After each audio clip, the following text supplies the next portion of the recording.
Hi കൂട്ടുകാരെ, പുതിയൊരു വീഡിയോയിലേക്ക് എല്ലാവർക്കും സ്വാഗതം. അങ്ങനെ ഇന്ദ്രൻ വലിയ ടെൻഷനിലാണ് കേട്ടോ. തൻ്റെ മുന്നിൽ ഇത്രയും വലിയൊരു അപകടം ഉണ്ടായിട്ടും താൻ അത് കൺമുന്നിൽ കണ്ടില്ലെന്ന് ഭാനുമയും അനുപമയും പറഞ്ഞു കൊടുക്കണം കേട്ടോ. അപ്പോൾ ശശിയോട് ഇന്ദ്രൻ സോറി പറയാണ്.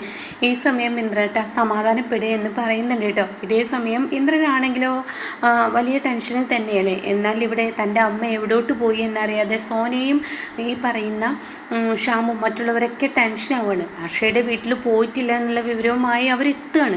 പിന്നീട് അവർ പഞ്ചരത്നത്തിലോട്ട് പോയിട്ടില്ല, ഹർഷയുടെ വീട്ടിൽ പോയിട്ടില്ല എന്നുള്ള വിവരമൊക്കെ ആയി വരുമ്പോൾ ഉടൻ തന്നെ സോന ചോദിക്കുകയാണ്, അമ്മ ഇനിയിപ്പോൾ എങ്ങോട്ടാണോ പോയിട്ടുണ്ടാവുക, ഇനിയിപ്പോൾ പോലീസും കേസൊക്കെ ഇനിയും വീണ്ടും വരുമോ, ഇത് അമ്മ കാരണം മറ്റുള്ളവർക്ക് ജീവിക്കാൻ പറ്റത്തില്ലല്ലോ എന്നൊക്കെ. അങ്ങനെ പറയുമ്പോൾ ഷാമ് പറയണേ, നിൻ്റെ അമ്മ വരുമ്പോൾ വരട്ടെ, എത്രയെന്ന് വെച്ചിട്ട് അവരുടെ പിന്നാലെ നടക്കുക, അവർ കണ്ണ് തെറ്റിയെ ചാടി പുറത്ത് ചാടും, അത് ഉറപ്പുള്ള കാര്യമാണ്, എന്തായാലും സൂക്ഷിക്കേണ്ടിയിരിക്കുന്നു എന്നിങ്ങനെ പറയാണ് കേട്ടോ. ഇതേ സമയം വിനയനാണെങ്കിലോ സുശീലയോട് ചോദിക്കുകയാണ്, ആൻറ്റിയെ ഞാൻ എവിടെയാണ് കൊണ്ട് ഇറക്കി വിടേണ്ടത് എന്നിങ്ങനെ ചോദിക്കുകയാണ്. അപ്പോൾ ആ സമയം പറയണ വിനയനോട്, നീ എന്നെ എൻ്റെ വീട്ടിൽ തന്നെ ഇറക്കിയാൽ മതി. അപ്പോൾ ലതിക പറയണേ, എന്തിനാ നീ ഇപ്പോൾ ഇങ്ങനെയുള്ള ഒരു ഞങ്ങളുടെ കുഞ്ഞിൻ്റെ ചടങ്ങിൻ്റെ സമയത്ത് തന്നെ നീ പറഞ്ഞതെന്ന് ചോദിക്കുകയാണ്. അപ്പോൾ തന്നെ വിനയൻ പറയണ, ആൻറ്റി എന്താ ഈ സമയം പറഞ്ഞതെന്ന് ചോദിക്കുമ്പോൾ, എനിക്ക് എല്ലാവർക്കും മുന്നിൽ പറയണമെന്നുള്ള ആഗ്രഹമുണ്ടായിരുന്നു. ഞാൻ എൻ്റെ മകനെ വളർത്തിയ ഒരുപാട് കഷ്ടപ്പെട്ടിട്ടാണ്. അവൻ എൻ്റെ സ്വന്തം മകനല്ല എന്നറിഞ്ഞിട്ടും ഞാൻ എൻ്റെ മക്കളിൽ ഏറ്റവും കൂടുതൽ സ്നേഹിച്ചത് അവനെയാണ്. പക്ഷെ ഇന്ന് എൻ്റെ മക്കളിൽ ഏറ്റവും കൂടുതൽ സ്വന്തം അമ്മയെ വെറുക്കുന്നവനാണ് ഇന്ദ്രൻ കാരണമാണ് ഇന്ന് എനിക്ക് ഈ ജീവിതം തന്നെ ഉണ്ടായത്. അവനാണ് അനന്തമാഷിനോട് പോലും എന്നോട് പരിപാടി പറയണ്ട എന്നൊക്കെ പറഞ്ഞത്. അപ്പോൾ അതുകൊണ്ട് തന്നെ അവന് ശിക്ഷ നൽകേണ്ടിയിരിക്കുന്നു. അവൻ എൻ്റെ മകനല്ല എന്നറിയുമ്പോൾ അവൻ തീർച്ചയായും തകരുമെന്ന് പറയാം കേട്ടോ. ഇത് കേൾക്കുന്ന ലംബോദരൻ, നിൻ്റെ മകനല്ല എന്നറിയുമ്പോൾ അവന് തകരല്ലേ ചെയ്യുക, കോപ്പാട്ടാവുക എന്നിങ്ങനെ പറയുമ്പോൾ, എന്താ നിങ്ങൾ പറഞ്ഞ്? ഒന്നും പറഞ്ഞില്ല. അപ്പോഴേക്കും വിനയം പറയണേ, അമ്മ ഒന്നും മിണ്ടാതിരിക്കുക, ആവശ്യമില്ലാത്തടത്ത് സംസാരിക്കണ്ട എന്ന് പറയാം കേട്ടോ. ഈ സമയമാണെങ്കിലും സുഷീൽ പറയണേ, എനിക്കിവിടെ ഇറങ്ങണം, ബാക്കി വിനയാൻ നമുക്ക് പിന്നീട് സംസാരിക്കാം എന്ന് പറഞ്ഞിട്ട് തൻ്റെ വീട്ടിൽ മുറ്റത്ത് ഇറങ്ങിയിട്ട് അങ്ങ് പോവാണ് കേട്ടോ. ഇതേ സമയം ആരുടെ വണ്ടി, എന്ത് വണ്ടി, എങ്ങനെയാണ് വന്നതെന്നും മക്കളായ ഇവർക്കറിയില്ല. ഗേറ്റ് തടന്ന് തൻ്റെ അമ്മ കയറി വരുന്നത് കാണുമ്പോൾ സോനയ്ക്ക് ഭ്രാന്ത് പിടിക്കുകയാണ്. സോന പറയുന്നത്, നിങ്ങൾ എങ്ങോട്ടാണ് പോയതെന്ന് ചോദിക്കുകയാണ് കേട്ടോ. എന്താ നിങ്ങളെല്ലാവരും കൂടി എന്നെ ഇനിയും ഈ വീട്ടിൽ കെട്ടിയിടാനാണോ ഉദ്ദേശം? ഞാൻ എവിടോട്ട് പോകുന്നു, എങ്ങോട്ട് എന്ത് ചെയ്യുന്നു എന്നൊക്കെ നിങ്ങൾക്ക് അറിയേണ്ട ആവശ്യമില്ല. അത് കേട്ട സത്യം പറയണേ, ഞങ്ങൾക്ക് അറിയേണ്ട ആവശ്യമുണ്ട്. നിങ്ങൾ കാരണം തലപൊന്തിക്കാനാവാതെ മറ്റുള്ളവർക്ക് മുന്നിൽ മാനം കെട്ടി ജീവിക്കുകയാണ് ഞങ്ങളെന്ന് പറയുന്നു കേട്ടോ. ഇതേ സമയം സുശീല പറയണ, അതുപോലെ മാനക്കേട് തന്നെയാണ് നിങ്ങളെ മൂന്നെണ്ണത്തിനെ വളർത്തിയത് കൊണ്ട് എനിക്കിപ്പോൾ കിട്ടിയിരിക്കുന്നത്. അത് കേൾക്കുന്ന സോന പറയണേ, എന്ത് മാനക്കേട്, നിങ്ങൾക്ക് എങ്ങോട്ടാ പോകണമെന്ന് പറഞ്ഞിട്ട് പോയിക്കൂടെ, മനുഷ്യനെ തീ തിന്ന് നിൽക്കേണ്ട അവസ്ഥയാണ്, എനിക്കൊന്ന് കിടക്കണം, ഞാനൊന്ന് പോട്ടെ എന്ന് പറഞ്ഞിട്ട് പെട്ടെന്ന് അവിടെ നിന്ന് പോവുകയാണ്. അപ്പോൾ ആ ഒരു പോയ വഴി എന്നെ ഇന്ദ്രനും അനുപമയും ഭാനുമയും കൂടി വണ്ടിയിലെത്തുകയാണ്. അപ്പോഴേക്കും ഉടൻ തന്നെ സത്യം പറയണേ, ഇതെന്താ പോയ പാടെ ഇന്ദ്രട്ടൻ വന്നിരിക്കുന്നു, ഇന്നിപ്പോൾ വൈകിട്ടൊക്കെ അല്ലേ എത്തുള്ളൂ എന്ന് കരുതിയത്, ആ വണ്ടിയിൽ തന്നെ ഇത്ര പെട്ടെന്ന് വന്നിരിക്കുന്നു എന്നിങ്ങനെ അവർ പറയണം. അപ്പോൾ സോന പറയുന്നത് ശരിയാണല്ലോ, ഇന്ദ്രേട്ടൻ എന്താ എത്ര പെട്ടെന്ന് വന്നിരിക്കുന്നത്? അപ്പോൾ ഇന്ദ്രനാണെങ്കിൽ വണ്ടിയിൽ നിന്ന് ഇറങ്ങുന്നത് തന്നെ ഒരുതരം മരവിച്ച അവസ്ഥയാണ്.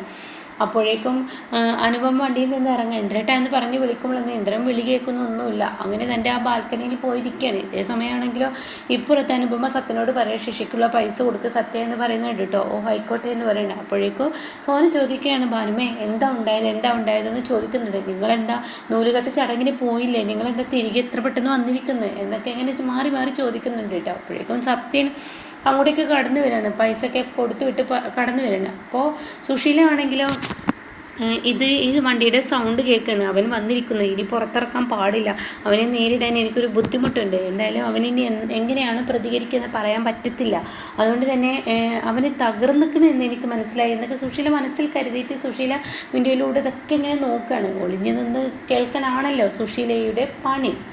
അങ്ങനെ ഈ സമയം ഇതൊക്കെ അങ്ങോട്ട് കഴിഞ്ഞു പോയി. ഇതേ സമയം ഇങ്ങനെ വീണ്ടും ഇന്ദ്രേട്ടാ നിങ്ങളെന്താ പരിപാടിക്ക് പോയില്ലേ എന്നൊക്കെ ചോദിക്കുമ്പോൾ ഉടൻ തന്നെ ഭാനുമ പറയണേ, ഇവർ പരിപാടിക്ക് പോവുകയും എല്ലാം അവിടെ ഭംഗിയായി ഉണ്ടാവുകയൊക്കെ ചെയ്തു, പക്ഷേ അവിടെ എല്ലാം മുടക്കാൻ വേണ്ടി നിങ്ങളുടെ അമ്മയില്ലേ സുശീല, അവളവിടെ എത്തിയിരുന്നു. അത് കേൾക്കുന്ന സോന ചോദിക്കുക, എന്തേ പറയുന്ന, അമ്മ അവിടെ എത്തിയെന്നോ?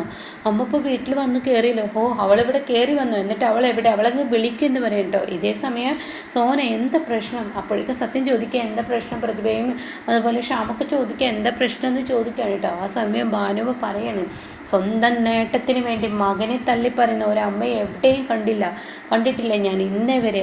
സുശീല ഇത്രയും വലിയൊരു ഭീകര ജന്തുവാണെന്ന് ഞാൻ ഇന്നേ വരെ മനസ്സിലാക്കിയില്ല. അവൾക്ക് ഒരുപാട് ഉപകാരങ്ങൾ ഞാൻ ചെയ്തു കൊടുത്തൊരു വ്യക്തിയാണ്. പക്ഷെ അതൊക്കെ ആലോചിക്കുമ്പോൾ എനിക്ക് എന്നോട് തന്നെ അറപ്പ് തോന്നുന്നു. നിങ്ങളുടെ അമ്മ ഇന്ന് ചെയ്ത പ്രവൃത്തി എന്താണെന്ന് നിങ്ങൾക്ക് അറിയണമെന്നൊക്കെ ചോദിച്ചിട്ട് ഭാനുവ എല്ലാ കഥകളും പറയുകയാണ് കേട്ടോ. അങ്ങനെ തുടക്കം മുതൽ അനന്തമാഷിനെ ഉടക്കാൻ നോക്കിയതും വിനയൻ്റെ കൂടെ പോയതും. ഓ, അപ്പോൾ ആ വിനയനാണല്ലേ ഇതിനെല്ലാം വളം വെച്ച് കൊടുത്തത് എന്ന് സത്യം ചോദിക്കുകയാണ്. അതെ, വിനയനാണെന്ന് പറയുന്നത്. അങ്ങനെ ലാസ്റ്റ് പറയണ അവളുടെ വിജയത്തിന് വേണ്ടി ഇന്ദ്രൻ അവളുടെ മകനല്ല എന്നുള്ള സത്യം വെളിപ്പെടുത്തിയിരിക്കുന്നു എന്ന് പറയും കേട്ടോ. ഇത് കേൾക്കുന്ന സത്യന് സോനക്ക് അങ്ങ് ദേഷ്യം പിടിക്കാണ്. എന്താണ് ഈ പറയുന്നത്? അവർ ഇതും ചെയ്തോ, ആ സ്ത്രീ ഇപ്പോൾ അതും ചെയ്തോ, ഞങ്ങളുടെ പെറ്റമ്മയാത്രേ, നാളെ ഞങ്ങളെയും തള്ളിപ്പറയോ? അപ്പോൾ സോന പറയുന്നത് ശരിയാണ്, ഞങ്ങളെയും തള്ളിപ്പറയോ? ഇനിയിപ്പോൾ ഇതിന് ഒരു വിവരം കിട്ടിയിട്ട് തന്നെ ബാക്കി കാര്യം എന്നൊക്കെ പറയുമ്പോൾ ഇന്ദ്രനാകെ തകർന്നിരിക്കുകയാണ് കേട്ടോ. അപ്പോഴേക്കും സത്യനും സോനയും പറയും, ഇന്ദ്രേട്ടാ, അമ്മയുടെ വിജയത്തിന് വേണ്ടി ഇന്ദ്രേട്ടനെ കരുവാക്കിയിരിക്കുകയാണ്, അത് ഉറപ്പുള്ള കാര്യമാണ്, ഒരിക്കലും അങ്ങനെയൊന്നും ഉണ്ടാവില്ല എന്ന് പറയാം കേട്ടോ. ആ സമയം ഇന്ദ്രന് അങ്ങനെയൊക്കെ തന്നെയാണ് തോന്നുന്നത്. ഇതേ സമയം സോന പറയണേ, ഇതിനൊരു തീർപ്പുണ്ടാക്കിയിട്ട് തന്നെ ബാക്കി കാര്യമുള്ളൂ എന്ന് പറഞ്ഞിട്ട് തൻ്റെ അമ്മയുടെ കഥകിൽ പോയി തട്ടാണ്, സുശീലയെ വിളിക്കുകയാണ്. ഈ സമയം സുശീല അധികം ഒരു പേടിയുണ്ടാവും കേട്ടോ. പിന്നീട് ഒന്നും നോക്കില്ല, സുശീല ഇറങ്ങി വരികയാണ്. ഇതേ സമയം സത്യം പറയണേ, നിങ്ങളൊരു സ്ത്രീയാണോ? മറ്റുള്ളവരുടെ പരാജയം മാത്രം ജീവിക്കുമ്പോൾ നിങ്ങളുടെ മക്കളുടെ കാര്യം ഒന്ന് ആലോചിക്കണം. നിങ്ങളുടെ 3 മക്കളിൽ ഒരുത്തിനെയാണ് ഇന്ന് തള്ളിപ്പറഞ്ഞിരിക്കുന്നത്. ഇത് ശരിയാണോ? ഇനി നാളെ ഞങ്ങളും നിങ്ങളുടെ പെറ്റമ്മയല്ല എന്നുള്ള സത്യം നിങ്ങൾ പറയും, നിങ്ങളുടെ മക്കളല്ല എന്നുള്ള സത്യം നിങ്ങൾ വെളിപ്പെടുത്തുമെന്ന് ചോദിക്കുകയാണ്. ആ സമയം ഇന്ദ്രൻ ഇങ്ങനെ ദേഷ്യഭാവത്തിൽ അവിടെ ഇങ്ങനെ ഇരിക്കുകയാണ്, തകർന്നിട്ടുമുണ്ട്. ഇതേ സമയം സുശീല പറയാണ്, ഞാൻ ആരെയും പറ്റി കള്ളം പറഞ്ഞിട്ടില്ല, എൻ്റെ മക്കൾ തന്നെയാണ് നിങ്ങൾ 2 പേരും. എന്നാൽ ആ ഇരിക്കുന്ന ഇന്ദ്രൻ എൻ്റെ മകനല്ല എന്ന് പറയുന്നു കേട്ടോ. ഇത് കേൾക്കുന്ന സോനയ്ക്ക് അങ്ങ് ദേഷ്യം പിടിക്കുകയാണ്. അമ്മേ, ഒരു പരിധിയുണ്ട്, എല്ലാത്തിനും ഒരു ക്ഷമക്കൊരു പരിധിയുണ്ട്. അമ്മയാണെന്ന് കരുതി പലതും സഹിച്ചു ക്ഷമിച്ചു ഞങ്ങൾ ജീവിച്ചു. ഇനി അമ്മ എന്ന ആ പദവി അങ്ങ് മറന്ന് ഞാനുണ്ടല്ലോ എന്ന് പറയുമ്പോൾ നീ എന്താടി, നീ എന്നെ അടിക്കോ? വേണ്ടി വന്നാൽ അതും ചെയ്യാൻ മടിക്കില്ല എന്ന് പറയട്ടോ. അത് കേട്ടോടെ തന്നെ ആടി, നീയൊക്കെ ഇവൻ്റെ വാക്ക് കേട്ട് നീ അത് ചെയ്യും. നിങ്ങളെയൊക്കെ ഞാൻ വളർത്തിയത് അത്രയും കഷ്ടപ്പെട്ടാണ്. അപ്പോൾ സത്യം പറയണം, മതി, കുറേ കാലമായി അങ്ങനെയുള്ള കഷ്ടപ്പാട് കേൾക്കുന്നത്. ആ കഷ്ടപ്പെട്ടതിനൊക്കെ ഞങ്ങളിപ്പോൾ ഡബിൾ കഷ്ടപ്പെടുകയാണ്. ഒരു പെറ്റമ്മയെ കാരണം നാട്ടിൽ നടക്കാൻ പറ്റാത്ത അവസ്ഥയിലോട്ട് എത്തിച്ചു തന്ന ഒരു പെറ്റമ്മയല്ലേ നിങ്ങൾ എന്നൊക്കെ ഇങ്ങനെ പറയാണ്. അപ്പോൾ അത് കേൾക്കുന്നതിനോട് കൂടി സുശീല പറയണേ, ആടാ, നിങ്ങൾക്ക് എല്ലാവർക്കും നാട്ടിൽ നടക്കാൻ പറ്റാത്തൊരു പെറ്റമ്മയാണെന്ന് നിങ്ങൾ പറയും. പക്ഷെ നിങ്ങളൊക്കെ വളർത്തി വലുതാക്കുന്ന എത്ര ത്യാഗങ്ങൾ ഞാൻ സഹിച്ചിട്ടുണ്ട്. ഈ നിൽക്കുന്ന ഈ ഒരൊറ്റ ആനന്ദമാഷിൻ്റെ ഈ മകൾ വന്നതിൽ പിന്നെയാണ് എൻ്റെ കുടുംബം ഇങ്ങനെ തകർന്നത്. അപ്പോഴേക്കും ഇന്ദ്രൻ പറയുന്നത് നിർത്തുന്നുണ്ടോ എന്ന് ചോദിക്കണം കേട്ടോ. നിങ്ങളുടെ വിജയത്തിന് വേണ്ടി ഞാൻ നിങ്ങളുടെ മകനല്ലെന്ന് പറഞ്ഞില്ലേ എന്ന് ചോദിക്കണം. ആ സമയം സുശീല പറയണേ, ഞാൻ എൻ്റെ വിജയത്തിന് വേണ്ടിയല്ലടാ ഞാനത് പറഞ്ഞത്, നീ എൻ്റെ മകനല്ല, ഞാൻ നിന്നെ നൊന്ത് പ്രസവിച്ചിട്ടില്ല. ഈ ഭാരം കുറേ ആയി ഞാൻ എൻ്റെ മനസ്സിൽ ചുമന്ന് നടക്കുന്നു. ഓരോ ദിവസം നിന്നെ ഞാൻ ഇത്രയും കഷ്ടപ്പാടും വേദന യാതനയൊക്കെ സഹിച്ച് നിന്നെ വളർത്തിയിട്ട് നിന്നിൽ നിന്ന് എനിക്ക് ഇങ്ങനെ ഒരു തിരിച്ചു കിട്ടിയപ്പോൾ എനിക്ക് അത് സഹിക്കാനാവില്ല. ഞാൻ എൻ്റെ മക്കളെയൊക്കെ കൂടുതൽ സ്നേഹിച്ചത് നിന്നെയാണ്, പക്ഷേ നീയാണ് എനിക്ക് ഏറ്റവും കൂടുതൽ തിരിച്ചടി തന്നത്. അതുകൊണ്ട് തന്നെ ഇനി നീ എൻ്റെ മകനല്ലെന്നുള്ള സത്യം എനിക്ക് എല്ലാവർക്കും മുന്നേ വെളിപ്പെടുത്താൻ തന്നെയാണ് ഞാൻ പഞ്ചരത്നത്തിലോട്ട് വന്നതെന്ന് പറയട്ടോ.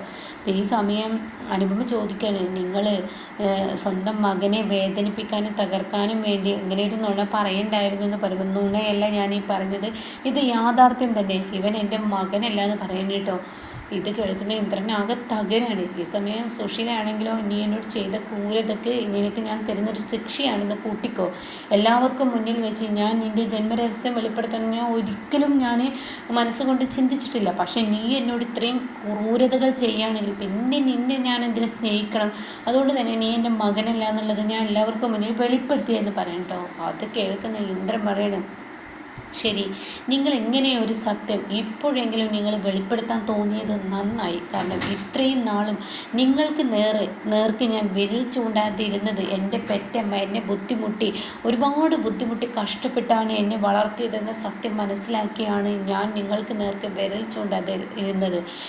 അതുകൊണ്ട് തന്നെ ഇനി ഞാനൊരു കാര്യം പറയുന്നത്, ഞാൻ നിങ്ങളുടെ മകനല്ലാത്ത സ്ഥിതിക്ക് നിങ്ങളും ഞാനുമായി ഇനി ഒരു ബന്ധവുമില്ല. ഇന്ദ്രട്ട ഈ പറയുന്നത് എന്താ? അമ്മയുടെ വാക്കുകൾ കേട്ട് ഇങ്ങനെയൊന്നും പറയാതെ എന്ന് സോന പറയുമ്പോൾ, മാറി നിൽക്കടി, ഇവർ പറഞ്ഞു ഞാൻ ഇവരുടെ മകനല്ലെന്ന്. ഇവർ പറഞ്ഞു കഴിഞ്ഞാൽ പിന്നെ എനിക്ക് ഇവരുമായി ഒരു ബന്ധമില്ല. ഇവർ യാഥാർത്ഥ്യമാണ് ഇപ്പോൾ പറഞ്ഞത്. നിങ്ങൾ രണ്ടുപേരുമാണ് ഈ അമ്മയുടെ മക്കൾ. അപ്പോൾ ഇനിയുള്ള ഉത്തരവാദിത്തങ്ങൾ മുഴുവൻ നിങ്ങൾ രണ്ടുപേരും നോക്കുക.